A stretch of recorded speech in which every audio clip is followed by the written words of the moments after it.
And I think we're live. Hello, everyone. This is going to be a slightly different format from the ones you're used to seeing here on my YouTube channel. My dear and beloved and beautiful human capital. I tend to call people human capital, and I've made this whole story about making people understand and make the notion that when you work and when you're at a big company and they call you human capital, that's probably one of the most degrading insults you can get. But we have normalized it so much that we didn't even feel it anymore. So I decided to make a brand out of it. So I call people human capital every morning and I tell them how disposable they are. We all are. Because in the end, it's crazy that we participate in this game where we are just like gears in a machinery that doesn't really care about us, which we are not the main focus for. So it's important for people to remember. So I call them human capital in every language available. So guys, today we're going to have a very interesting conversation. I invited my new friend Pils to the show, to the conversation. You guys know it. I've shared his content probably many times in the past. If you haven't seen his content, you really should. He has one of my favorite channels in YouTube. A super smart guy, heavy on theory, strong visually. His videos are super well done. I don't know how you have this notion between having a sense of visual aesthetics to provide such heavy and dense content in a way that they're so digestible and so approachable. So, Pils, thank you so much for joining the podcast, man. Man, thanks for having me. No, it's a pleasure. And I gotta say hi to the chat too, but lo siento, pero hablo un niño pequeño. That's okay. We're going to stick to English for this time. If you guys want to see it in Spanish, probably you can see the replay of the chat as soon as we end up the live. We're going to add the automatic subtitles to the content. But also, you guys have known, I've told you in the past, I want to expand my channel a little bit to English speakers, to the north of America, to some parts of Europe. And I think this is a nice way to start. And also, if you guys speak English, there's no reason, no excuse for you guys not to follow Plastic Pils. Go take a look at this channel. As soon as we're done with this content, you're going to love it. So, Pils, let's start by giving everyone a little bit of your background. Like, tell us a little bit about yourself. When you started doing content, what did you major in? What are you currently studying? What are you doing with your life? Well, I assembled a few degrees and was teaching at a university in Toronto here. Mm-hmm. And that wasn't for me because I'd feel like no one at university actually learns anything. And for myself on the other side of that, I'm not allowed to teach anything, at least not anything interesting, because it's not in the curriculum. So unless you're at the very top of that ladder, when you can say what you want, then you can't really do much. So I thought spin off. I was actually waiting to defend my dissertation, and I thought with that month period that I would just start a YouTube channel. And that was about 2 years ago. And then what happened during COVID that you decided to make the full switch?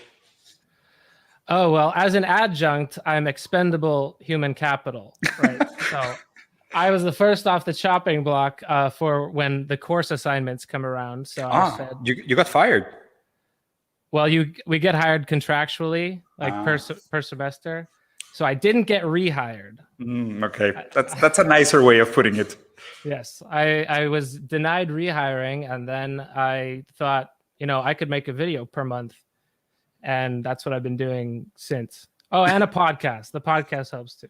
Oh, yeah. The podcasts are awesome, by the way. They are like my go-to podcast when I'm at the gym. Like every time you get a new one out, I get all excited. Like today, I'm going to spend 2 hours at the gym just because I have an excuse of something cool to listen to. So it gets you that amped? Yeah, man, it does. I swear to God, like I think, to be honest with you, I think like you guys have... you are spoiled in a best sense possible. You're spoiled in the sense that I think you have such good content creators in North America and in Europe, and mostly like in English-speaking channels, which are really lacking in Latin America. Like there's some like very smart theorists in Latin America, but they're not putting content fast enough, and they're not talking about the topics that I think are necessary. That's why I think it's important for people to get to know your channel and go follow you. So, Pils, a couple of quick points that I want to touch with you. So first of all, you recently put out a super cool documentary. I wouldn't even call it a video essay because I think the length and the amount of work that was put behind it was monumental. So I think it's unfair to call it a video essay. It's closer to a documentary regarding cyber socialism. So would you mind telling us a little bit about the documentary, and then I have some questions to follow up on that? Yeah, well, the documentary, we're calling it that because it's an hour long. Yeah. Took me about 3.5 months to make, almost full time. And well, it started, I wanted to do a video on cybernetics because one of the things I actually know a lot about is cybernetics. The rest of it, I'm just flying by the seat of my pants, or I'm flying by. I shouldn't use English idioms. But it started out as cybernetics, and I had read and heard about this project before, Cybersyn in Chile, 1970. And I didn't know much of the backstory on the coup, but sort of learned about it through starting with a video about Cybersyn and reading a few books on it. Then it just became, I have to do this whole video. I can't tell the story of Cybersyn without telling the story of Chile, because then you don't know like what the context of this is, and then it kind of takes away your hope. You go, oh, leftists tried something interesting once and it failed. But why it failed became a very important question that I felt had to be addressed, especially to an English-speaking audience, because it's not like we learn that shit in school. So it started out as a cybernetics video and then became an hour-long documentary about the CIA intervention in Chile. What is impactful for me is that the amount of official information we have about American intervention in Latin America, and people don't know about it. That's for me is one of the things that has always blew my mind. Like every time you get into a conversation with anyone regarding Latin America, and people say, people criticize. It's easy to criticize like the failures and successes of different government models and economic models in Latin America, but there's always like this hidden agenda and intervention from the U.S. So it's kind of hard for us to try to make sense of like, is this economic system viable for Latin America? Is this political system viable for Latin America? But then again, there's always this insane amount of money and power always interfering. Like we never get to know. It's crazy, and people get trapped into this notion like I voted left, I voted right, I prefer this politician, I prefer this economic model. It's like, dude, unless they leave you to do what you want to do, what you should do as a country, it's almost impossible to judge the merit of a given political or economic model. And I think that's why it's important for people to see this type of documentaries like the one you created, to get a clear notion about how impactful American colonialism and imperialism is, especially to Latin America. And I think the case of Chile is one of the most interesting ones, because after that, it became a laboratory on the completely opposite side of what they wanted to do. So it went from being like the most advanced leftist project in the world, like actually integrating cybernetics technology and a decentralized project in a very early stage. And then after that, it totally migrated to the other direction, becoming like this neoliberal nightmare with the Chicago school ideology permeating everywhere and these military madmen on the heels. It's crazy. That's why I think it's so important for people to actually go and see the documentary that you put out. And then they call that the success. That's the most infuriating part. It's like the reason that it failed was the intervention was highly responsible for why the thing failed. And they go, look, capitalism doesn't work, but neoliberalism does. Well, you had these giant, the largest economy in the world backing one and trying to interfere every single day with the other one. Yeah. And speaking of people not knowing about this, like my primary sources were US government documents. There's almost no excuse that this is not more widely considered, but I don't know. It's not in the English speaking world, and apparently not in the Latin speaking either. Well, with Disney and Marvel pumping up so many new movies every year, it's kind of complicated for people to get to that content. Like we're so distracted with so many cool things and shiny new iPhones that it's almost impossible for people to get to the actual useful stuff in the conversation. But touching on this notion between like this fantasy of success and failure, especially in the case of Chile, like I think it's ridiculous, like you said, no, like they want to show the world that neoliberalism works by using Chile as this incubator, like this nasty incubator full of bacteria, like pumping an enormous amount of unreal and sustainable amount of funds for it to work. And regardless, there was unrest and recent unrest. And I think like this wave of unrest that happened in all over Latin America, it's similar to, we are calling it in Latin America, our Latam Spring. Like the Arab Spring, what we're having now is comparable to a Latin American Spring, in the sense that what we're getting is that this this tiresome feeling of regardless of what we do politically or economically in Latin America, unless we get something close to a second independence, nothing will work. And there's a very strong philosopher, a Marxist actually, Enrique Dussel. He's an Argentinian guy, and he's currently based in Mexico. And he has this speaking about this notion of not only an abandonment of European-centric values and virtues, and of course thought, like this decolonized thought, but he's also talking heavily about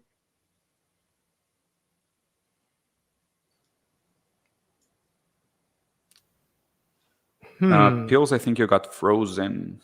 I think you got frozen. No, so we both got frozen.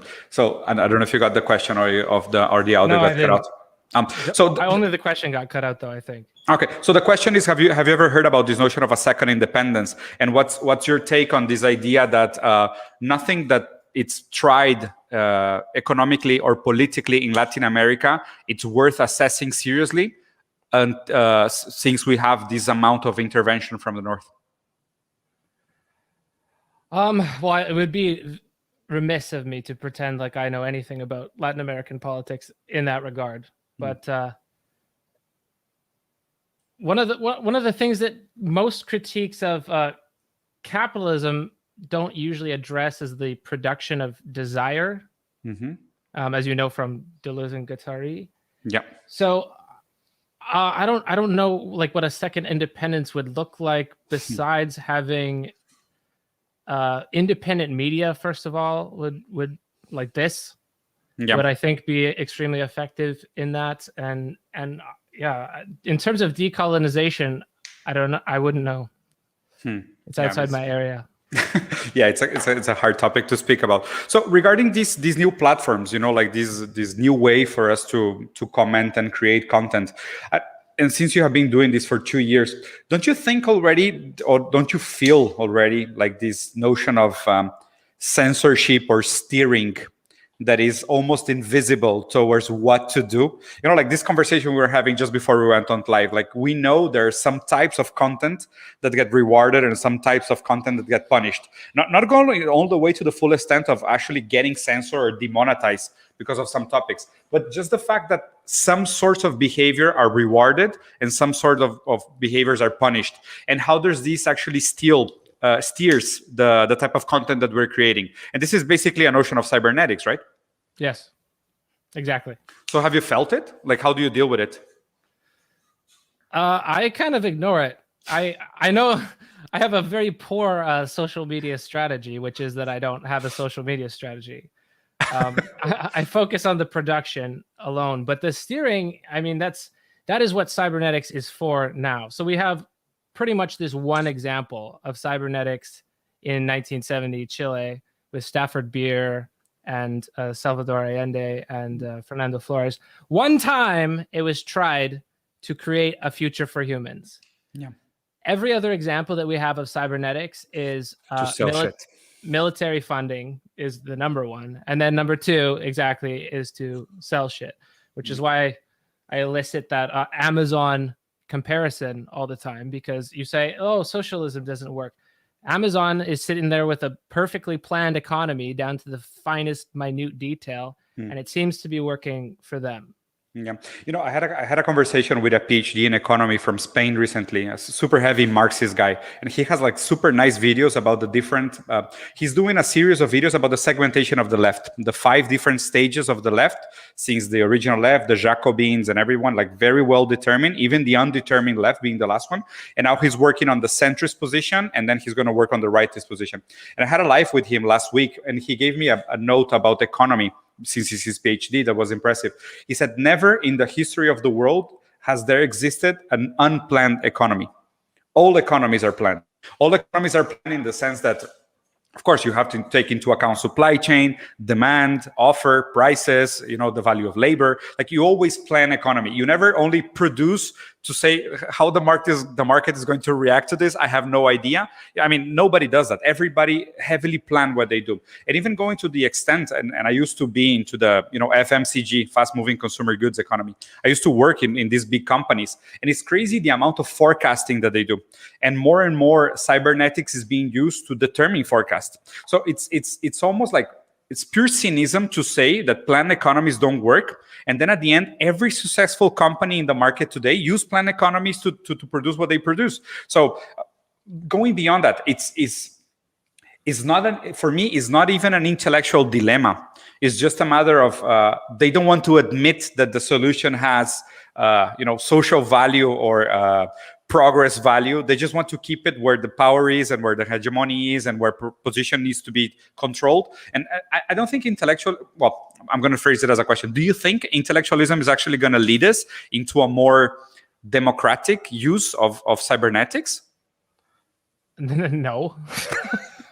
Leading question. I don't think ideas are going to do anything for us at all. And I say that as someone who spends almost all of their free time considering and thinking about these ideas. But no, ideas by themselves don't do anything, and analyzing doesn't do anything. I'd be a very poor materialist if I were to suggest that. You read my mind. That was actually going to be my next question. So how do you define yourself, like philosophically, politically, economically, if you have such thing? I try not to. I kind of just define myself as a YouTuber. But you already gave yourself up saying materialist. So what else? Are you a monist, a pluralist? I'll stick with YouTuber, actually. And I have a reason for that is I've been asked this question like a lot. Are you a Marxist? Are you a Deleuzian? Yeah. And yeah, I'm partially both of those things. But what you do with this phallic signifier, to use a Lacanian term, is you invest yourself into this word that now you don't have to do anything. So as soon as you're a Marxist, now you can live your life exactly the same way everyone else does, which is as a consumer, and then say, no, I'm actually a Marxist because I believe that in my heart, or whatever it is. I'm a Christian because I believe that in my heart. So I try not to. I just say what I do, which is YouTube and podcasting. But I think it would be I definitely can say I'm a leftist, and I think that's kind of where I leave it. Yeah, it's one beyond this idea of right and left, which I think is a well, in some regards is a sterile dilemma. But are you a determinist? Do you believe in free will? Mostly not. Mostly not deterministic, or mostly don't believe in free will? I'm mostly a determinist. Yeah, same here. So this is interesting because like I've been reading a ton of Nietzsche, Spinoza, and Deleuze lately. I got into this because of you. Actually, I got into Deleuze, and I really thank you for that. It's actually one of my favorite philosophers, and I totally discovered the guy because of you. So thank you for that. So having this notion, like, Totem, do you read Totem and Taboo from Freud? Do you know this idea of the birth of the religion and how he killed the original father figure and then he gave birth to this notion of theology? Yes. From Totem. Okay. So after that, are we ever gonna get past this notion of the Freudian subject? Was this a very nice description of the Victorian behavior? Or are we ever going to be able to live that past? Have we left some of this Freudian subject in the past already because of the democratization and the death of the name of the father and some of these notions that are changing so much lately? What are your takes on those? Is this a leading question? Because I don't have a plan. You've read Deleuze lately? Yeah, but I don't have a plan. I just want to see where we go from here. All right. Well, I'd say way back to the Marxist analysis of capitalism is that all that is solid melts into air. Yeah. So all of these social bonds that are based on the original death of the father, they're going too. Yeah. It's not like we get to keep some things around, and the conservatives want to. They're going to keep around their family values. But the efficacy and the good thing about capitalism is that it just destroys any previous order, rides roughshod over it. And then the idea is supposed to be, then we have fertile ground to build new things out of it. New territories. And the problem is that desire always gets recaptured. As soon as it almost gets to the limit, then it gets recaptured into something else that becomes a state. The new petit objet, no?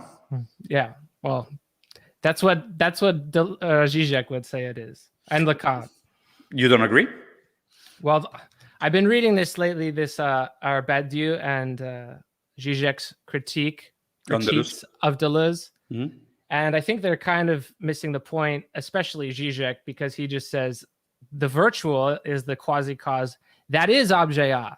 He's just repeating Lacan. And Deleuze would say, of course, I'm not repeating Lacan. Mm-hmm. That would be to territorialize me onto this zone or a plane that I don't even accept.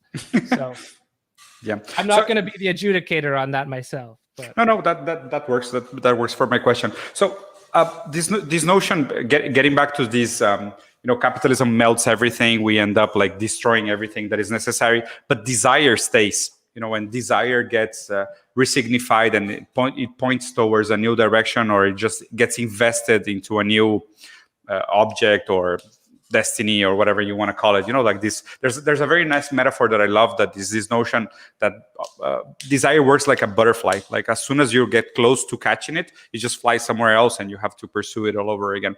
So is this going to help? Now I want to ask you about this notion of schizophrenia as a weapon of resistance towards capitalism, and then let's say the relevance of psychoanalysis as a late-stage capitalism analysis tool. Is it still relevant? Has it lost ground towards now that everything is melting up and we're losing so many of the original structures that were actually in place and solid to create the basis for Lacanian psychoanalysis? Are they still relevant, or psychoanalysis just is closer to poetry now? I think that psychoanalysis is very relevant because, and even though the desire shifts, you can still structure desire with that shifting object. It's also useful for, I'm not going to say that it answers every problem, but psychoanalysis is also useful for kind of asking why we take pleasure in things that seem like tyranny, or why we take pleasure in things that seem to be bad for us. Repetition ultimately. And jouissance. Yeah, and taking pleasure in also the pain of others. Mm-hmm. I think you can, with especially a lot of right-wing populism, I find Lacan very helpful for that. I think they're repeating and they'll never know that they are. Yeah, one thing that I find very useful for currently for psychoanalysis is that, and I didn't want to project myself at the beginning because I'm also very much in favor of this notion that we can still use, and it's strange, like being materialist, using psychoanalysis as a tool to reveal the real of capitalism. It's strange because I think there's where this almost anti-materialistic analysis is useful. Like, since capitalism works almost like a theology, it's crazy that we have to lead people into seeing the reality behind the theology. What are the cracks in the armor, like the fractures in the logic that we should be looking for, and not just surviving in this spectacle, this illusion, this nonsense that is the everyday life. Yeah, and kind of the problem with psychoanalysis is revealed there, is that you can circle around the problem forever, but it's not a productive endeavor to just circle around the problem forever. And that's why Deleuze and Guattari write Anti-Oedipus, because they want to say, we can do something to get out of this. We can have a weapon of resistance, as you said. So that's why I find like psychoanalysis is useful to a point. Yeah. But if you want to move past that point, then you need to do something a little bit differently. And even Lacan, at the end of his career in the late 70s, seemed to be moving this direction.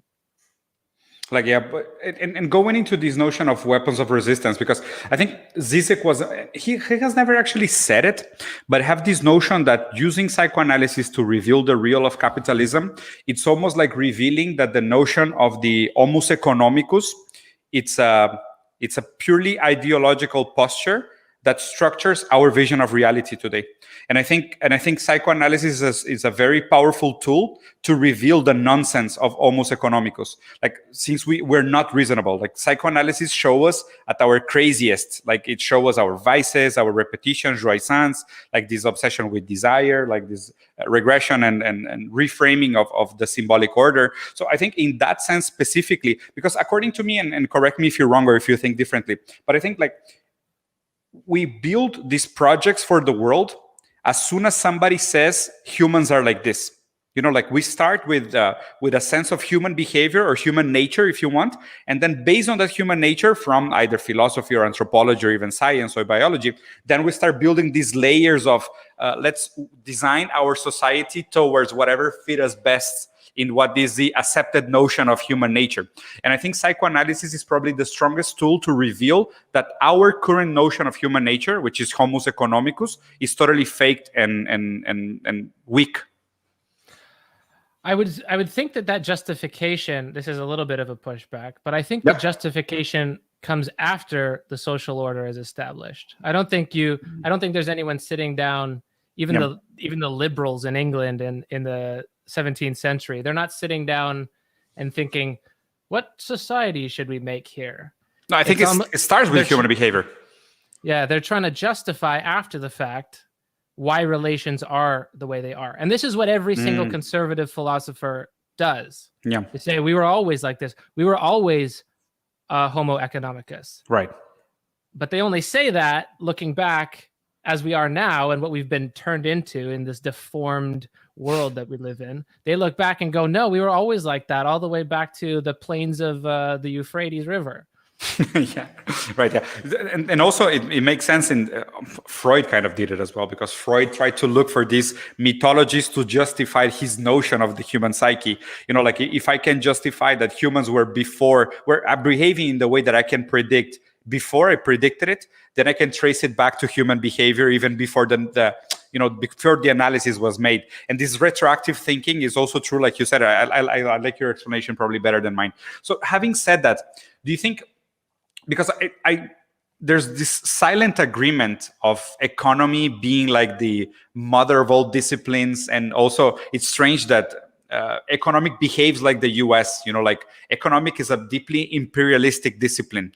Like it tends to invade other disciplines and impose the mindset, the notions, the rules, reason upon other disciplines. So how do we resist this mindset and going more into this conversation of weapons of resistance? Is there something to be done to resist the economic logic? On that scale, I mean, that's the $1 million question. Yeah. We both live in America, whether we like it or not, even though neither of us are currently within the borders of America. America is this grandiose world vision that produces culture everywhere, and that's just the fact of life. But if we're gonna we have to shift into Deleuze here, because that's the best critique here. If we call this a hegemony, but it's not actually one thing. Mm-hmm. It's a million independent machines, each seeking some sort of future for itself, and it just happens that it's the most powerful version of reality that we have right now. Yeah.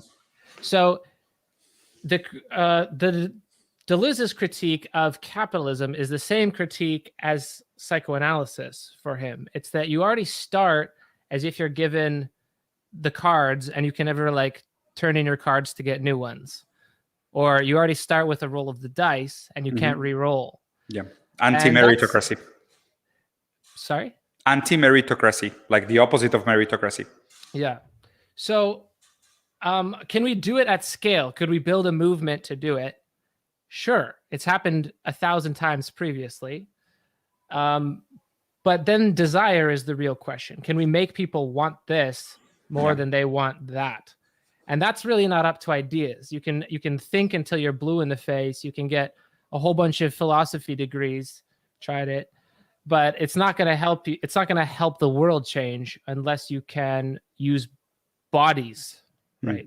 Unless you can have a movement. But I think it's still useful in conversations like this, or conversations with your friends, or thinking about ways in which the world could be different, because then you can sort of deprogram yourself from just being another data point in that logical system. I think there is value in that. Not that you can change the world. We should give up on that idea of an individual being able to change the world by themselves. But thinking of yourself as more than a data point, I think that's quite liberating. Yeah.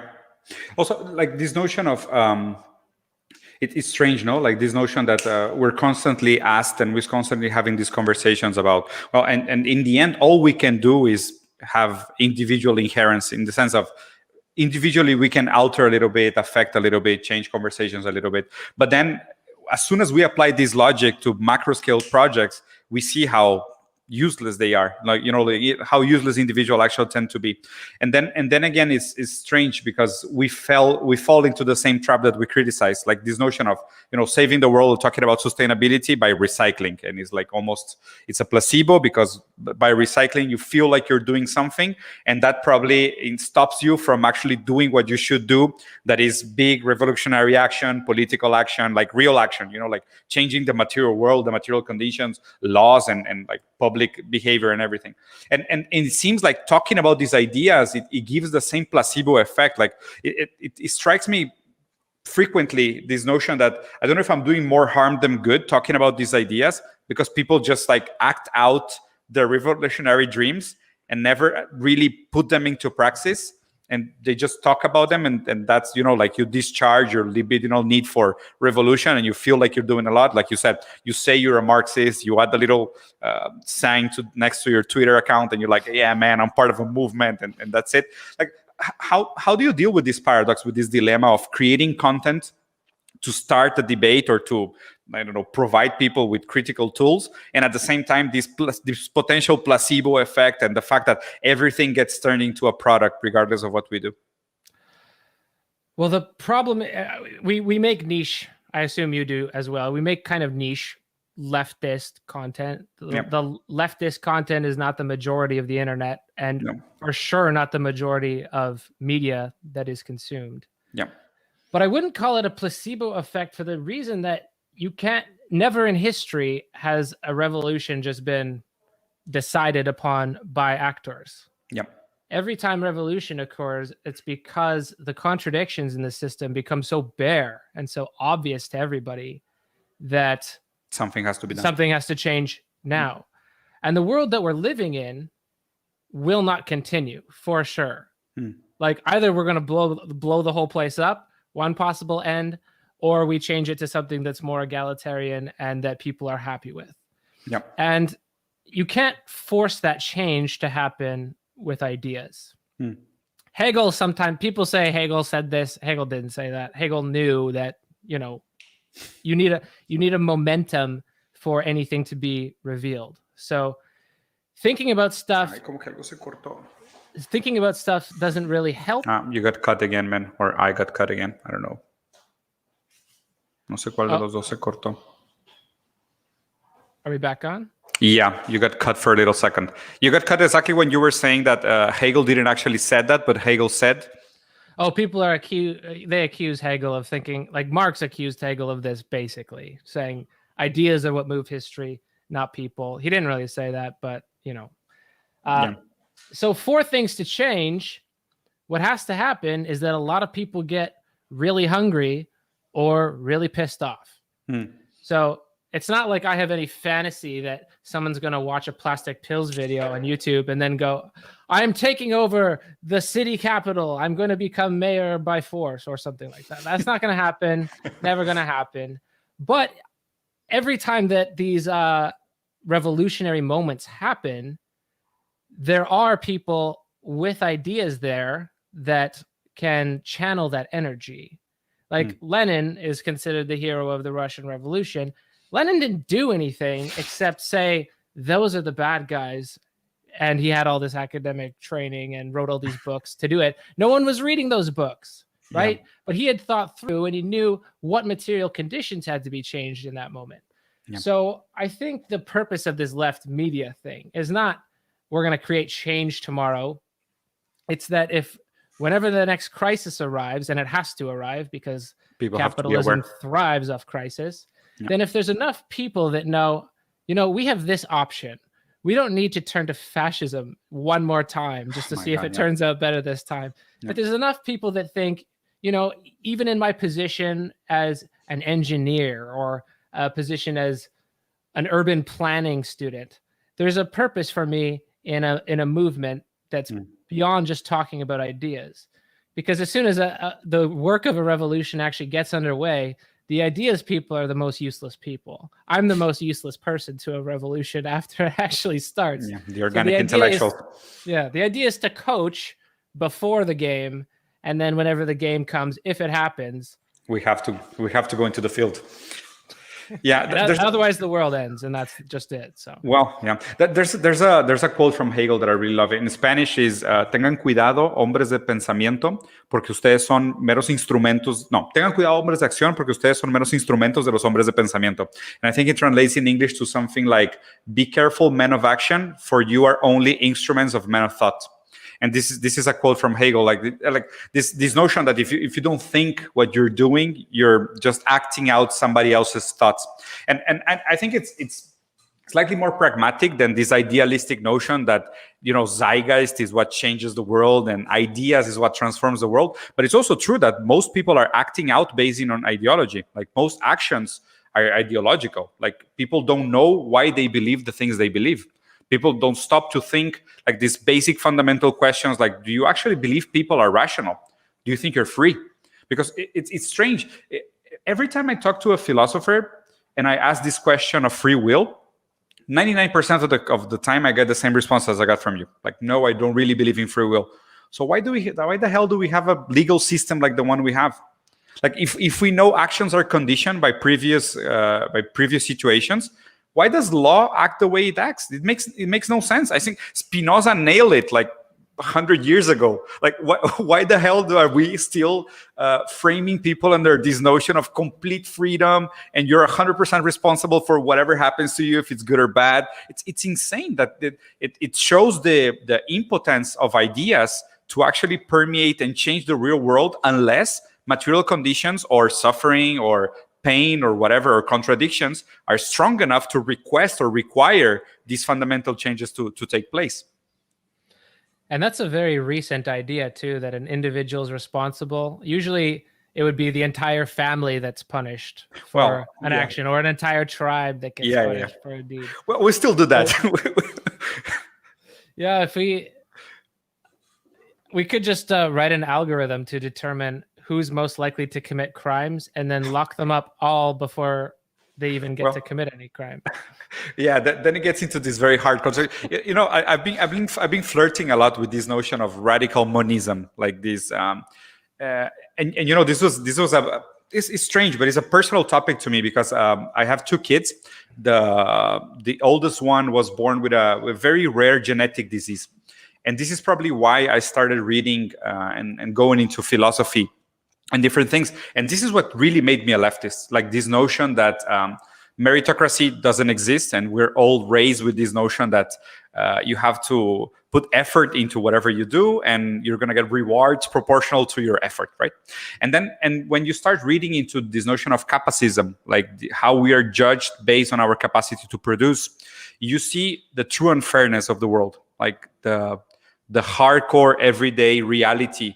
And I think this is even more evident in the south part of the world, in the south hemisphere, how much effort is wasted under this promise, and how much people just like break their backs every day and don't get anywhere. Like social mobility is completely collapsed. Like I repeat this data almost every day. Social mobility in Latin America is close to 8%. So there's an 8% probability that you're going to be richer than your parents. Social mobility is dead. In the 40s, it was close to 90%. Like it got lower and lower and lower. And I think this is one of the critical data that is going to trigger this need for revolution that you said. Because as a parent, I can tell you, and this notion that one of the only things that you care about in the end is that you want your kids to have a better life than you. And as soon as you see that is more and more impossible, and the fact that children are leaving their houses at a later stage, people cannot buy homes, you cannot find a career that is fulfilling or dignifying. It's just like, okay, like effort is completely collapsed. So what do we do now?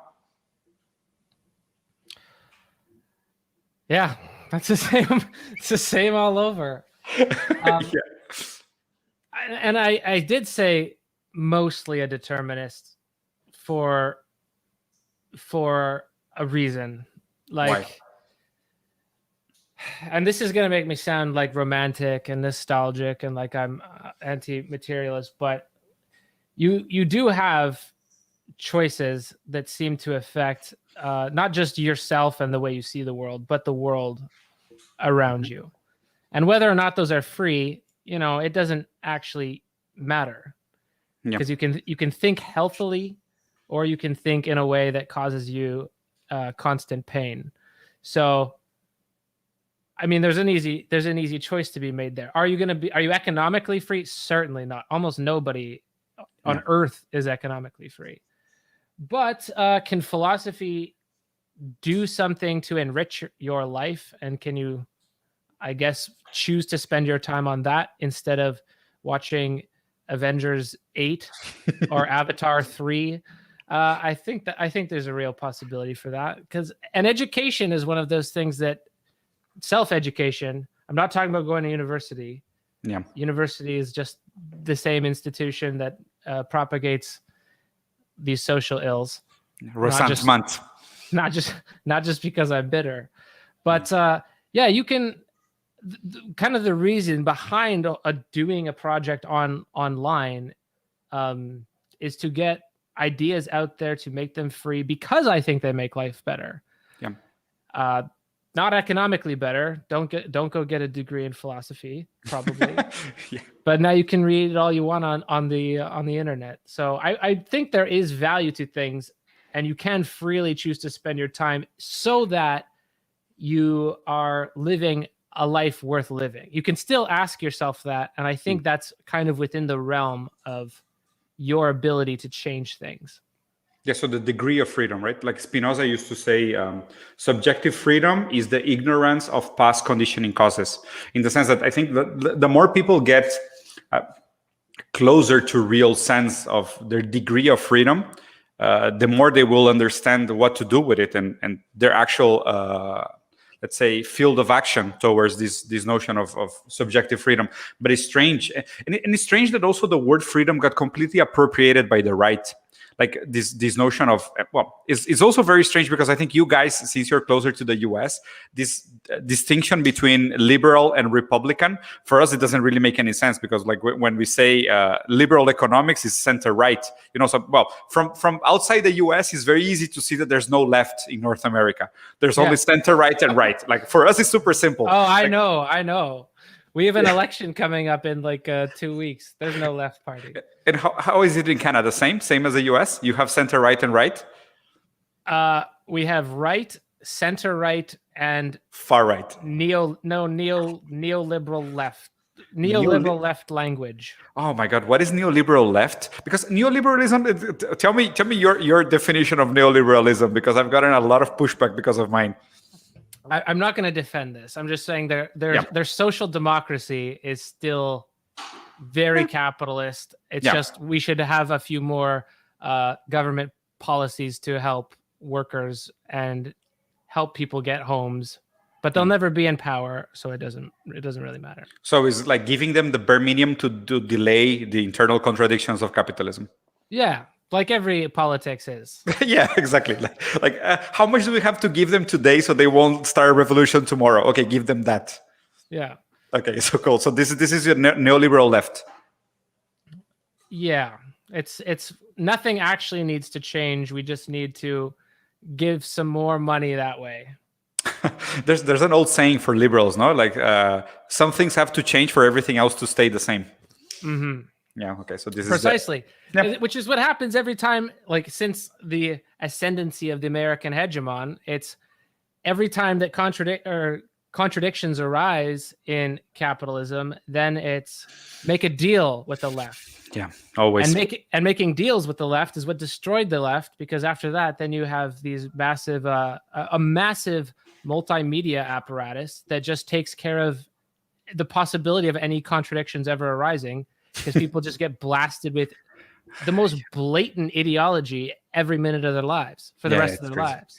This is a traditional critiques on reformism, no? Like this notion that the left will just eventually win reform after reform. And it's exactly like you say, like conditions change so much, and just like the amount of control and power that they are amassing into the private arena, I think it's disproportional to the victories we have had from the left. And I think they're mostly static victories, and people get distracted by these static conversations conversations, and they don't see like the amount of power that is.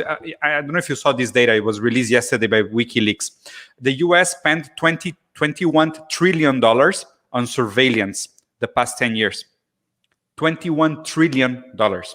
Like this, when you compare it to some victory we have ever had in America for the left, it doesn't compare to this like $21 trillion in power.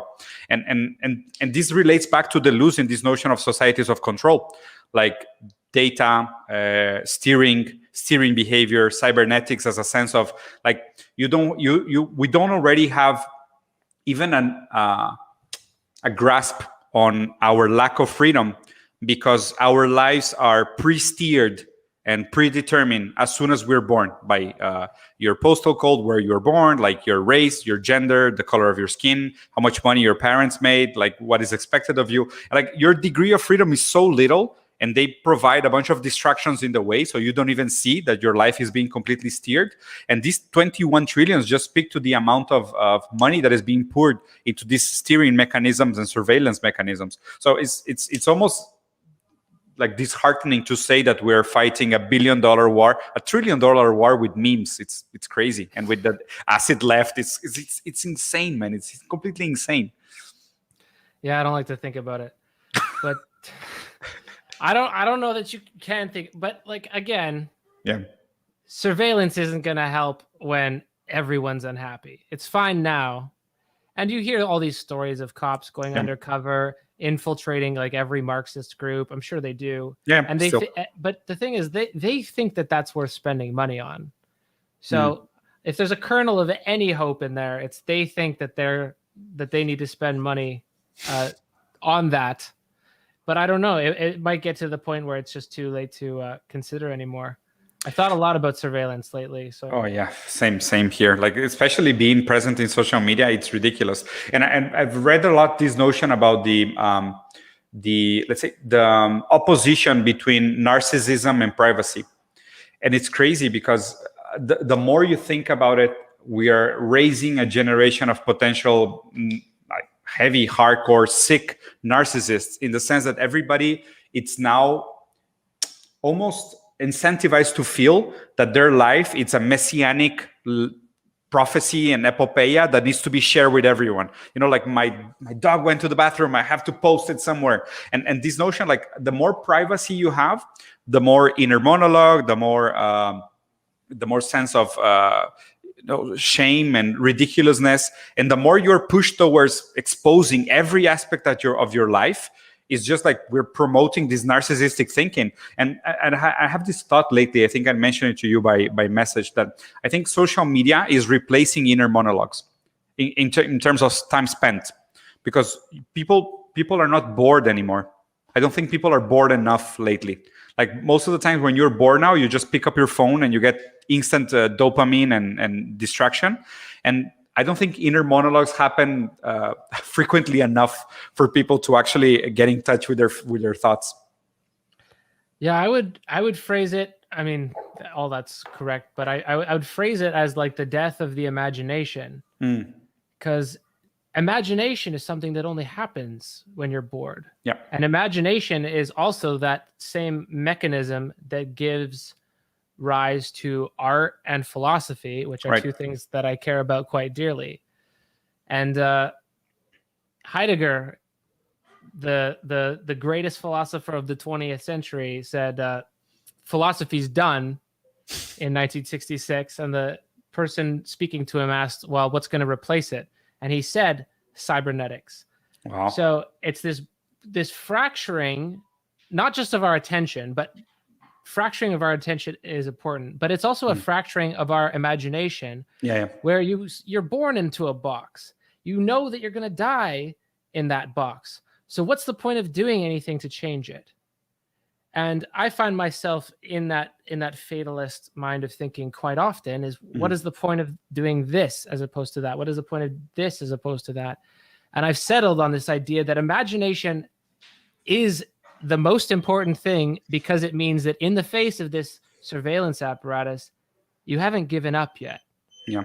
And the only thing that you have is that not having yet given up, Because if you give up, then you are just going to constantly scroll. There's no point in not constantly scrolling. There's no point in picking up a book. So I'm at like a little bit of a paradoxical role here by making these videos that are flashy. They're supposed to be entertaining. I'm talking on screen. There's graphics flying everywhere. But the point of each one is kind of, please go read this book. Yeah. So I'm really glad that had that effect on you. And I hope it has that effect on other people, because the only way out of the scroll of the feed is to return to slower pace and slower media, and not media that just gives you what you demand at every moment, but media that demands something from you. Yeah. And books do that.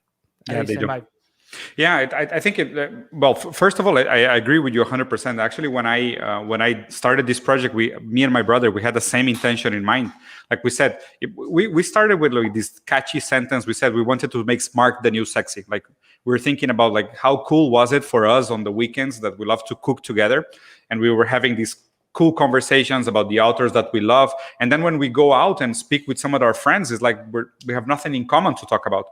And we said, man, how cool it would be for people to pick up a book and have these like more interesting conversations to kind of resist, like you said, like this speed of life, the speed of the feed, the speed of consumption, the speed of media. And finally a light. I was in the dark already. So and we said we started doing exactly the same thing. We said how cool it would be for people to actually discuss this, like these obscure authors in the daylight. And I think we have done some of that in the past 2 years, and I think it helps. But like you said, I wanted to go back to this notion of art as a weapon of resistance. Can I say that? Can I extrapolate from your conclusion that art is one weapon of resistance? It has been at many points in the past. I don't think today. Still less? I mean, we would have to generalize our definition of art. Yeah. Quite broadly to make that true. Well, creativity is a weapon of resistance. Yeah. Well, yeah. I mean, art can be too, but you have to be willing to extend the definition of art a lot. Because art was always about pushing the next boundary. Right. Being subversive and criticizing. Yeah. And art in history goes back and forth between being a function of ideology, just the expression of what the state wants you to believe, like. Here's Jesus dying for you. Here's the disciples gathering around him. This actually happened like not too long ago. To being subversive, and that was the challenge. And I think probably something like media is that new space where we're both on fucking YouTube right now. Every time someone clicks on this, Google's making a little bit of money. And in that sense, we're just channeling the traffic here. But in another sense, you can do something here that has never been done before in history, potentially. That's a cybernetic possibility that you can build a massive community like you kind of have. And that's something that hasn't been done before. It hasn't been tried. So we shouldn't write it off as a failure just because the YouTube, I don't know, whoever owns YouTube and Google, they're getting something out of it, sure. But there are lines to be crossed. We're in a space with very clear boundaries. And I think I'm interested in finding out what those boundaries are, which is why, like, who would spend 3 months making a documentary to put on YouTube that gets, however many views? Not very many, like 30,000 views or something. Right. Yeah, but it's not rational. But I think that if everyone were to do that, no matter what they were doing, if they're a university student, if they're a musician, if they are artists, if they were to do that just in little ways to notice, why am I not doing something? And this is the question of desire, back to Deleuze and Guattari. The question of desire is just as much, why do I want that, as why do I not do that? Why is that not my desire? So if there were a lot of people asking that question, I think we could see some exciting things. Yeah, I love these. I don't know where you got it from. I think I read it recently somewhere. This notion that the main focus of psychoanalysis is for the subject to decide if they want what they desire.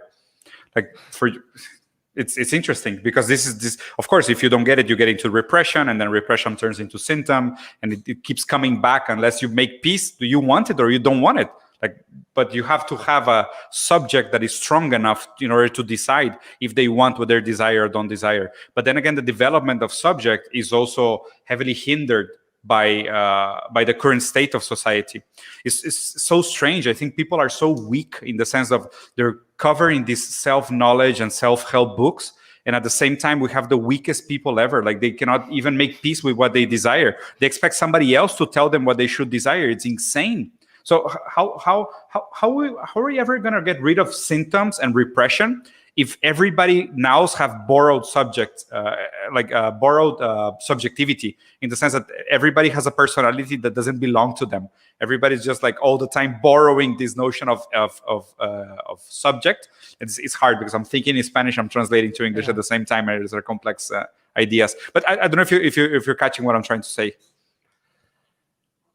You're repeating Lacan. Desire is the desire of the other. Yeah. And I don't know that that's something necessarily to get out of, but we can rethink desire a little bit too. So if desire, and this is Deleuze's main point about desire, is that it's also productive. It's not just you're born into a situation and then you're raised into a situation and now you're stuck in language and there's nothing else to do. There's always a limit put on your actions, often by power, often by yourself, even probably more often by yourself than by actual power. And that is where you run into the boundary and you're faced with that decision. Do I produce? Do I draw on this well of energy from wherever, from the substrate of reality, which Deleuze calls the virtual, or do I just fall into another repetitive cycle? So it takes a huge amount of self-awareness to break that, especially when there's Netflix on. Who needs self-awareness when you can watch Netflix? It's a waste of time. But I think more and more, especially over the course of my lifetime and probably yours, watching media not make people happy. Like I'm crazy. I think that I'm in a dream when I use Chromecast, because like when I was a kid, that was a dream that you could just beam something onto the TV. But we have all this technological progress, and with every technological progress that we get to comes so many more sicknesses. So I'm being a little bit idealist here, but the hope is that I'm not the only one who's sick of it, and I don't think I am. I don't think you are. I don't think your viewers are. I think there are a lot of people getting sick of it. I agree.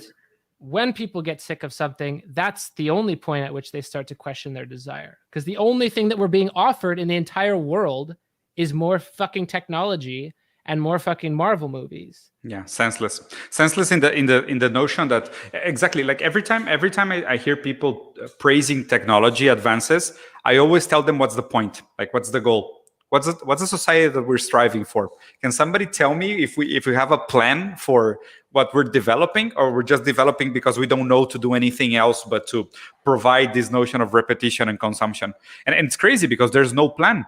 And I don't know if people are gonna get more afraid or more in denial when they see there's no plan, because there's never been a plan for progress. Globalism was abandoned 30 years ago.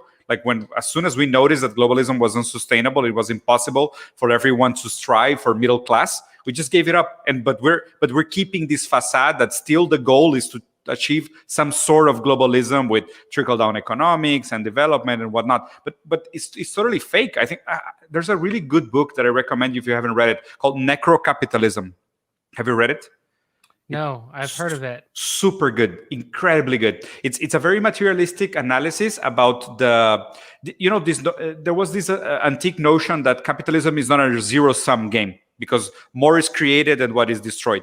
Necrocapitalism is the antithesis. It says that it's actually creating much more pain than it creates happiness.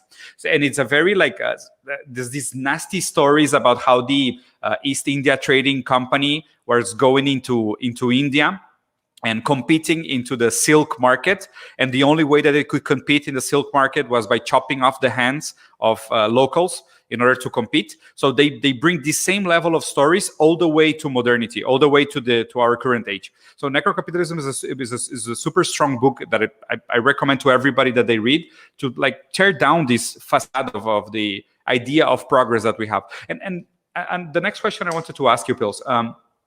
So China and what China brings to the table in terms of being potentially the next global hegemonic power economically and politically, and having a strong Marxist ideology behind the way they lead their country. You know, like lately, because it's strange, like you said, people need to get again in touch with their desires. And the only way to do that is to give up on being trapped into this repetition cycle of dopamine.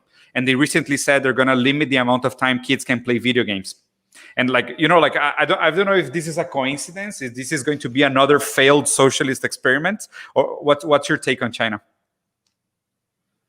I really don't have a take on China. I heard that they were banning video games, and I'm like, fucking good. Yeah, limiting to three hours per week for everyone under the age of 18. Luckily for myself, I'll never be in a position of power where I can and just dictate that, but I cannot see it turning out badly. Yeah. Yeah, especially for kids under 18. Yeah, I know. I mean, I have kids. I limit their time with screens.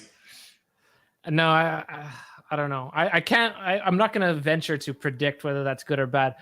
One of the main differences, though, that I see is that they're not married to, the government shouldn't be able to say anything ever, even when it's like demonstrable that it's harmful. Spending this time is harmful. And I mean, I'm way outside of my area here, but I find it very convincing that social media, especially when you're a teenager, like, thank God we didn't have it, you know? Mm-hmm. Yeah, I know.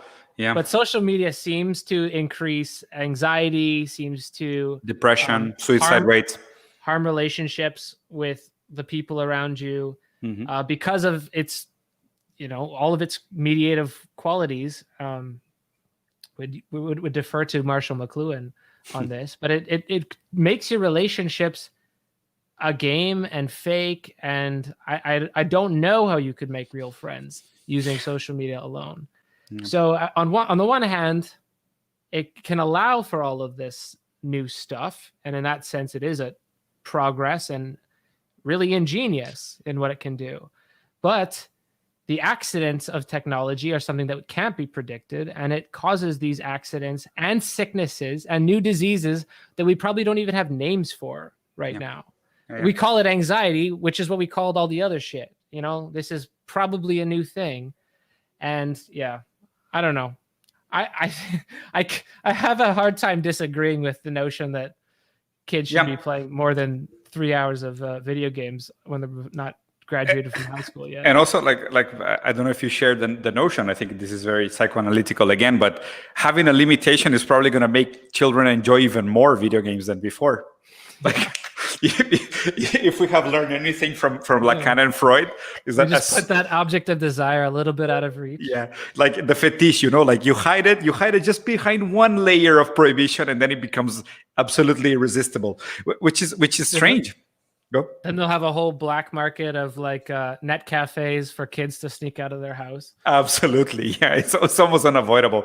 But back in the day, you'd sneak out of your house to go make out with a girl, but now it's people to go play video games. Yeah, I think prohibition only. That's why I always defend this idea that the conservatives have double the amount of pleasure than liberals, just because they have the physical pleasure and the pleasure of breaking their own beliefs, which is like twice as good and twice as horny. But going back to the notion of China, so how do you think the US is going to behave as a second place? I think they're going to be so sore losers. Like, and I think this is unavoidable, and in a way, it's going to set the tone for the conversation for a lot of things that people haven't thought about, like how the US is going to behave as a number two.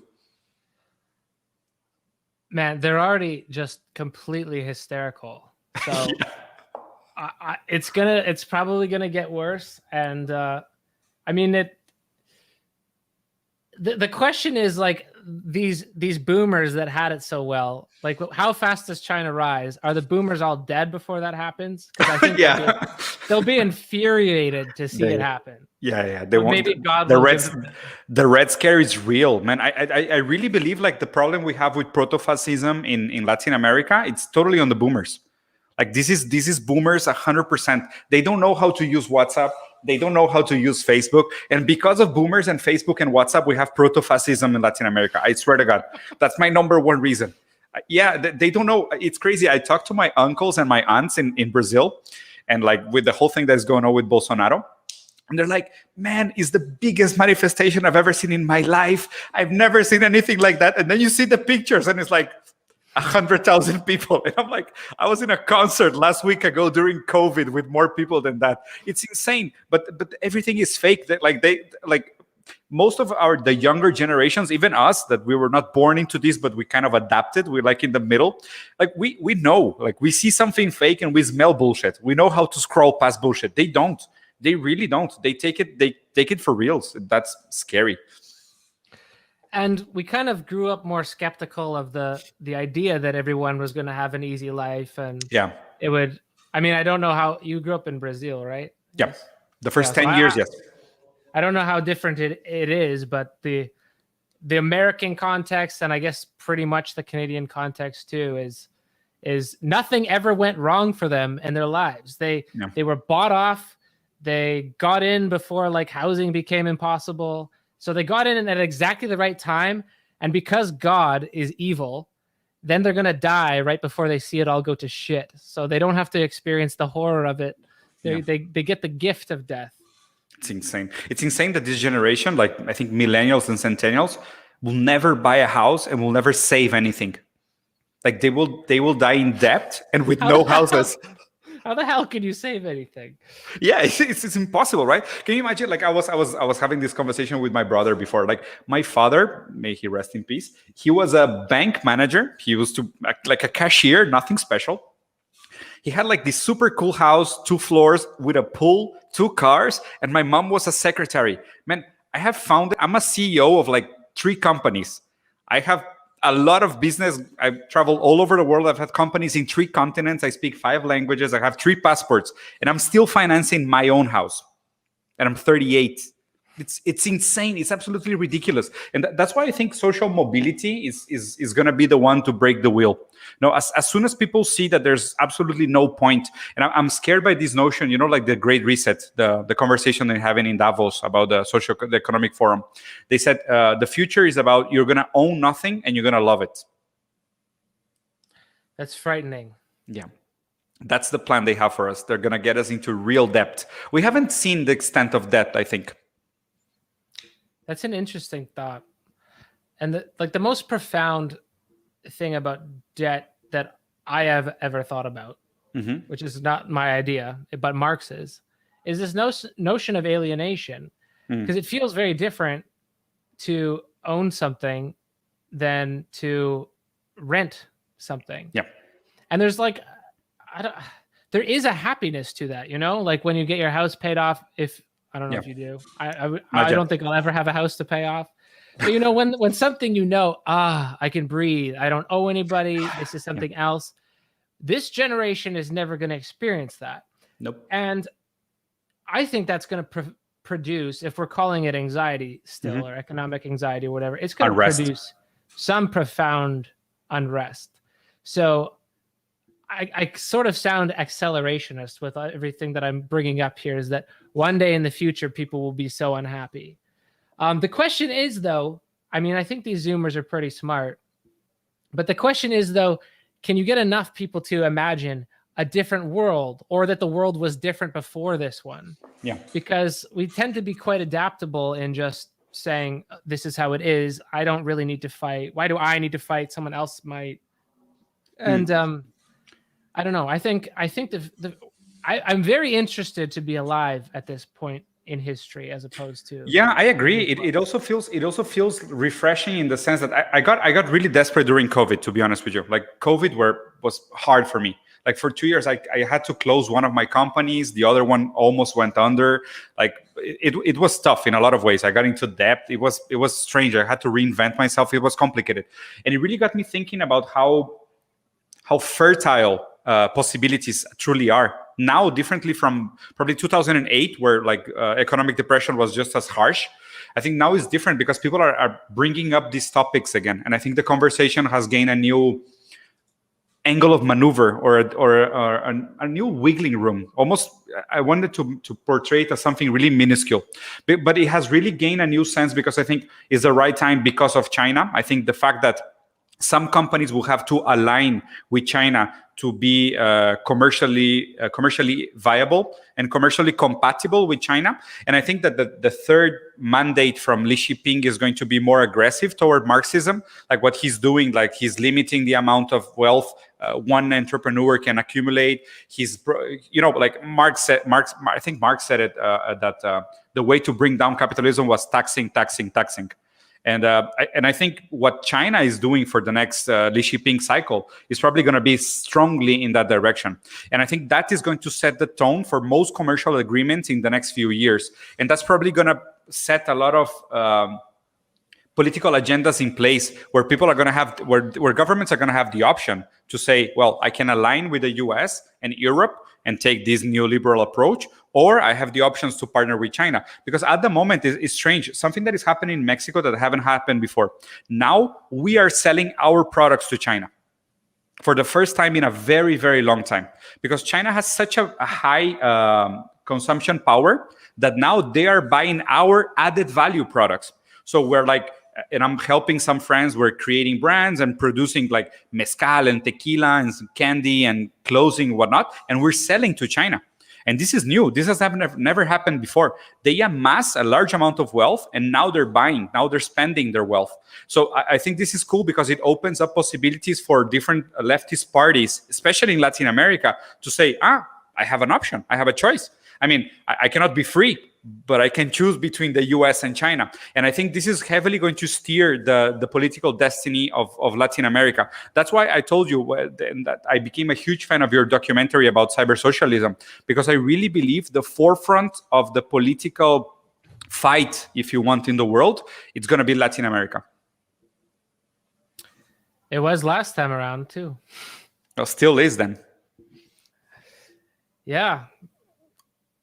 This is far outside of my area of expertise, so I don't have much to say. You're way too prudent. Like you're way too, how do you say, too polite when you say it's not your area of expertise. I'm sure you have opinions, but you're like such a nice guy that you'd rather not share an uneducated opinion, I think. Well, I don't know. You gotta. I'm happy to listen to you discuss it because I think that's a very interesting possibility. Well, possibility. That going back to the notion of possibilities. So this idea of creativity. So if we can establish that creativity is one potential weapon of resistance because it opens up the notion of us imagining a different society, just thinking about the fact that society could be different, which is something I think a lot of people struggle with. Like most of the people are still trapped under this promise from Margaret Thatcher, may she rest in hell, like this notion of, there is no alternative.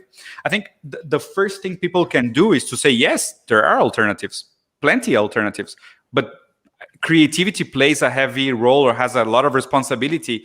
And going back to arts and specifically cinema, I started doing reviews about movies that I like, and I got bored super quickly because I think like every movie ends up being about the same shit. Yeah. I had to go back all the way back to 1984. I recently released a review on Gremlins from 1984, and it's still mostly the same narrative as the movies we have today. So do you have any recommendation or any expectations, or how is your view on visual arts that could be inspiring and open up new fields of possibility? Well, I mean, anything new at this point would be welcome. Like it's very difficult to find anything that's even remotely deviant. Crazy, right? I think like the most recent big example that I can think of is Parasite. Yeah. Like just an incredible movie on every respect. Absolutely. Love it. But if I like, I mean, the fact is, trying to think of something that actually challenged my aesthetic affections, it's very difficult. I don't watch too many movies, but yeah. Yeah, Parasite is a super good one. I don't know if you've seen this, but there's a cool analysis about Parasite and the guy trapped at the basement, and you know the levels of the house being a metaphor for the id. How do you say it in English? The I, the id, and the super ego. Like this, even the characters behave in a very Freudian, even Lacanian form. Like the way they are trapped into the house is like the unconscious, the conscious, and the preconscious. And then you also have some characters that behave like the id, the I, and the super ego. It's incredible. I saw a Brazilian psychoanalyst make an analysis about the movie, and it has so much content. It's cool. But what I find frustrating is that at the end of the movie, you have again the same eternal return of the same values. Like the kid is again trapped into the wheel of meritocracy. He has to work hard and become a doctor in order to buy the house. So nothing changed. Like this notion that if like you said, if self-education is not emancipatory, the dream of the oppressed is to become the oppressor. Mm-hmm. And most of cinema, when they provide a critique on the current stage of things, the only solution they provide is for you to become the oppressor. That's it. That's the only viable solution. Or to overthrow the one bad oppressor. Like one person, individualize it. They're too capitalist. Oh so yeah, they have to, Bezos is the bad guy. Yeah, put it the nice capitalist in. Yeah, like Elysium or something like that, right? And then you have to ask the nasty questions at the next day. So how are you going to administer it? Which is the interesting thing to talk about. So what else could be? Okay, if I could say more about that, like I don't know much about popular cinema or popular shows and that, but I think regular people, just people with a computer and some software, which is very expensive, and I have to rent from Adobe. But getting past those small hurdles, I think that not just cinema and not just the video essay, but something beyond that. I think for the first time, we can even consider that that's possible. Even what we're doing right now has like callbacks to old radio shows or back to previous forms that have existed. But I like to dream. I don't know anything about music, but I like to dream that people who are not philosophers, because Deleuze, for him, it was all about new concepts. That was his focus. Yeah, was new concepts, creating new concepts. Yeah. But that's only the philosopher's job. And he said that the artist has a certain job and the scientist has a certain job. So everybody, not just the philosophers, are able to run up to the limits of their discipline, run up to the limits of what's possible, or what you say. This is proper cinema. Now we're into the zone of improper cinema, or this is a real documentary versus this is just a YouTube documentary. I'm very interested in encouraging or helping or finding people who are running into that edge and going, I'm at as far as I can go. How do I push it a little bit? Yeah. So that's been my unalienated favorite part of doing a YouTube channel.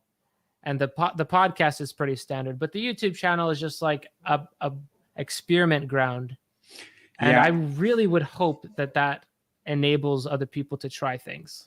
Do you think we have the same? Do you think the concept of alienation is still relevant for us content creators in these social medias? Since we, like this notion of losing ownership of what you create and not identifying what you create, and like the intervention from social media is so subtle. Like even if they take the amount of money you create, like they skim the top, like the surplus value, they still do that. It's actually more than taxes, which I find insane that people criticize and they say taxes is theft, but they don't consider that the percentage from YouTube is theft. It's kind of contradictory to me that they don't see the parallelism between those two. But do you think we still feel alienated, but we just don't understand it the same way? Or is a new type of alienation that is so new that we haven't adapted to it yet? Are we alienated? Are we proletariat? Oh, we're for sure alienated. In the 1844 manuscripts, I think there's there's 4 kinds of alienation, I want to Yeah. say. But Natural, social, personal, and work.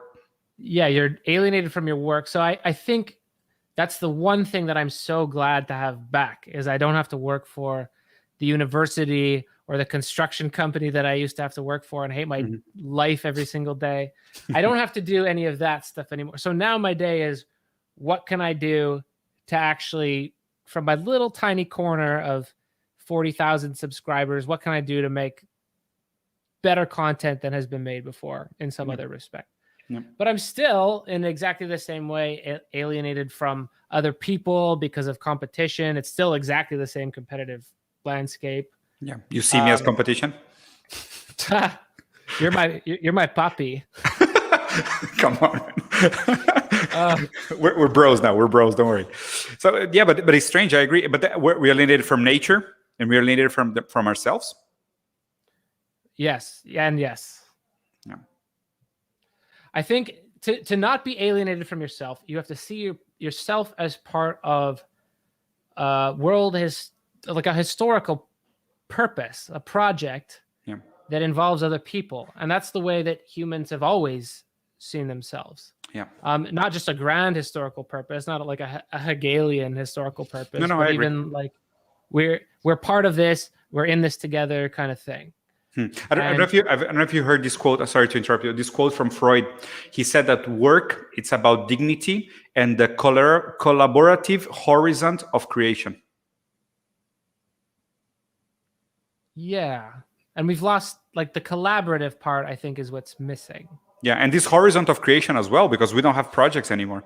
You know, like this notion that also alienation is the fact that you don't necessarily understand what you're doing. Like I like these people that are filling spreadsheets all day long. They don't even understand like what they're part of. Like, how does this even relate to the end value that I'm creating for the potential user? Because even if you create a chair, you design a chair, you make it in your garage, and you sell it directly to the end user. Like, even if they take it away from you, the fact that they're going to use it and you see them use it, even if it's frustration or pleasure, whatever, you feel directly related to the result of your work in the world. And today that's so lost. Like, you know, like I'm inputting numbers into data, and how does that change the world? How's that building toward prosperity or progress? We have no idea anymore. Yeah. And it's kind of directly related to first of all, that it's owned by someone else at all times. Co-ownership though would only solve, I think, part of that problem, which is, you mean cooperatives? Yeah, I think it would solve some problems and then introduce others. But the notion is that like there's not a single solution that we can just pull out of history and have it done. And this is, again, I've said it before, a Deleuzian idea that we can take a concept, but that concept is not going to have its original meaning, its original cultural connections, its original linguistic connections. So anytime we adapt something from an old book, like Marx, if we want to talk about surplus value, we have to make it now. And making it now takes risking something. Making something creates or is a risk. You don't know in advance that the thing's going to work. The problem is there's there's not enough people willing to take risks, not enough people willing to, jump off the bandwagon, because then you're probably dead because you don't have healthcare or whatever it is.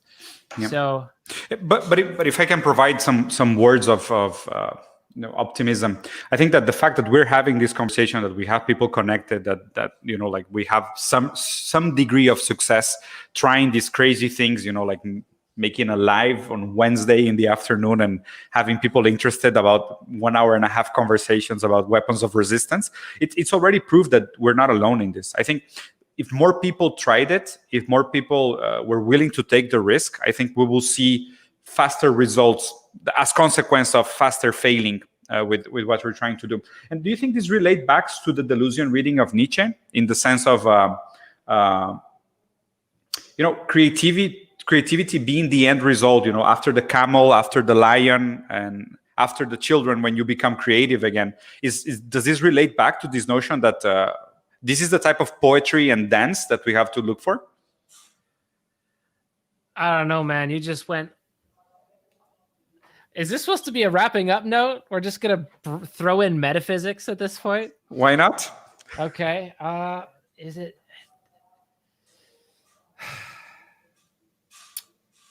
I mean, you can say with the roll of the dice. Deleuze's favorite metaphor from Nietzsche is you roll the dice, and you're stuck with the result.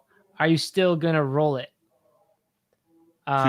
Which is his interpretation of the eternal return. Return. Which, Yeah. Are you going to commit to that, and then to bring in the rest of Nietzsche's anti-authoritarianism? Are you happy with the world as it looks like right now? Because if you're not, that's kind of on you to reshape the it. dice. Yep. And that requires a chance. That requires committing to chance and committing to a universe that is fundamentally based on chance and things erupting and things emerging that you've never seen before. So I guess the question is, since we're doing all this philosophy, psychoanalysis stuff, do you like your life now enough? Do you take enough pleasure in this life as it is now that you think that risking something would not be worth it? Or is it time that we start taking a few more risks? Well, and is this an individual question or is this a collective question?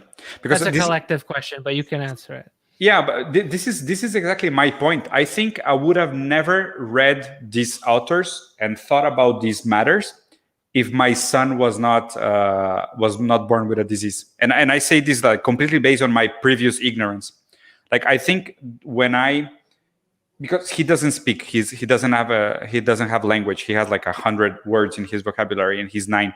So I think the fact that he could not speak and he could not communicate, and I couldn't explain anything to him, made me buy into his frustration. Like it's almost like I adopted a piece of his inability to adapt to the world. It's like he's an extension of mine because he's my child. So I felt like the fact that he will never be accepted or adapted into the world made me feel all this. It's strange. Is some sort of empathy, I think. Like I see all the points where he gets stuck, and I cannot go back from that. Like even if my life is okay, I cannot separate my view from the world from his experience of the world anymore. And this is what I cannot, like, even if I'm happy, if I'm content with what I have, I'm overachieving. I got super lucky when I rolled the dice when I was born. I'm white, I have blue eyes, I'm a guy. I was born in upper middle class, or middle class, you can say, in Latin America. But I got really lucky. He didn't. Like his roll of the dice were super fucked up, like super, super messed up. And there's nothing he can do about it.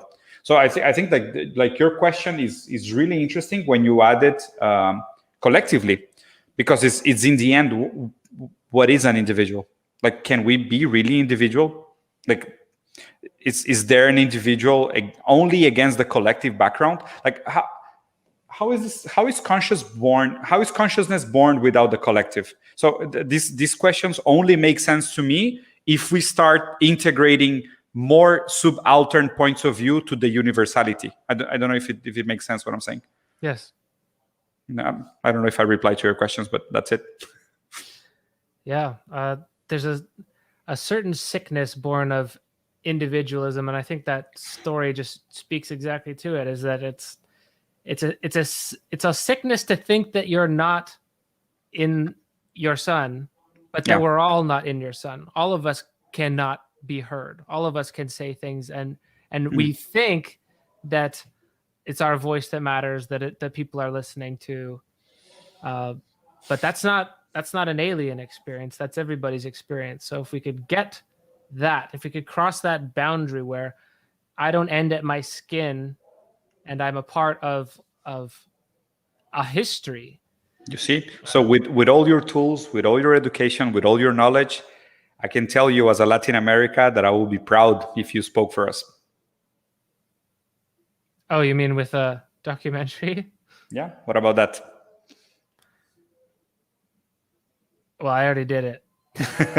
Yeah, but I think you should continue. Like I say it as words of praise and words of like encouraging, in the sense that I think more people need to cross those boundaries and say, but like I don't know enough, I'm not familiar enough, and I also understand, which is some intellectual rigor and intellectual honesty, to say I'm not familiarized enough with the conflicts to speak for them.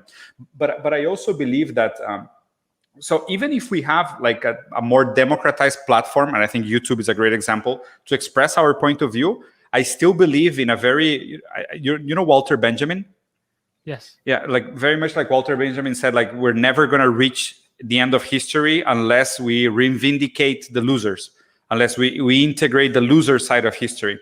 And I think that the gap is so huge, like the losers were left out for so long, and we have built these platforms of communication based only on the winners of history, that we have a lot of catching up to do.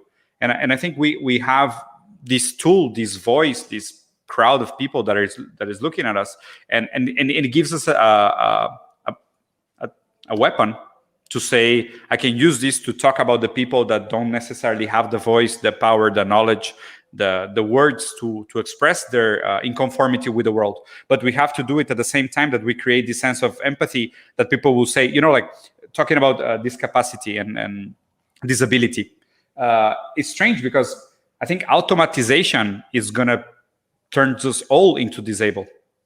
When it comes to judging the value of one's work, we're all a couple of years away from being disabled. So maybe talking about the disabled now will make people aware that the disabled are currently suffering the limits of our model, but we're all going to be suffering very, very soon with automation. Yeah, I don't disagree with that at all. That's why there's like a sliver of faith that I have, and I very rarely use the word faith, but I have faith that the world will not continue as it has. Yeah. It's going to be way worse for a lot of people probably before it's better, and we're going to probably live through it, I would think. So wow. So I was not expecting an optimist closure from you, Pils, at the end of this conversation. So I'm very pleased. I'm very pleased to get the word faith out of you. Oh, it wasn't optimistic. It was, I have faith that the world will end. Just whether it will turn into something different, we'll roll the dice. I have faith that we must keep, because otherwise there's no point in living through that. So are you willing to roll the dice? I honestly don't. I'm not sure yet. That's interesting. I'm not sure yet. Do you want that which you desire? I mean, well, the thing that I know about myself is that I will never lead anything. But I could be, and I probably wouldn't be the first in line either. Yeah. But I could be the second in line. I'd hope to be near the front. Yeah, I think you are in a lot of ways. Like I'm take this as a compliment, but like surfing the millions of channels available and looking for inspiring words, inspiring ideas, new formats, creative ideas. I haven't found anything like your channel yet, man. So like you must be doing something right. I can tell you that much. And that's the highest compliment that you could pay me. So.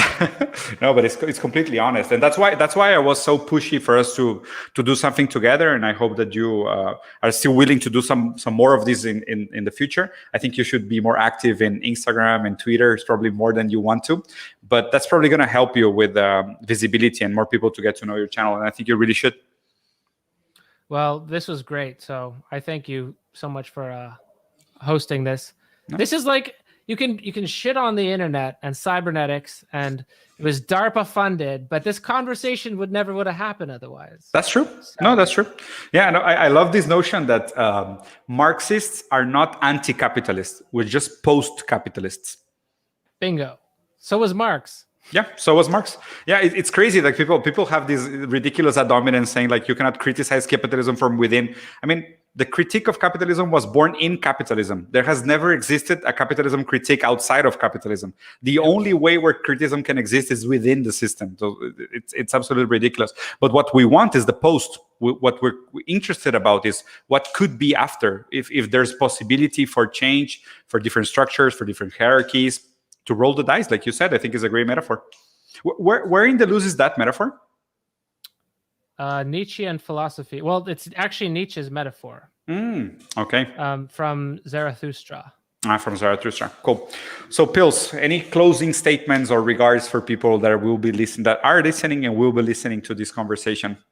Where can they see you? Where can they follow you? What can they expect if they go to your channel? More of this. More.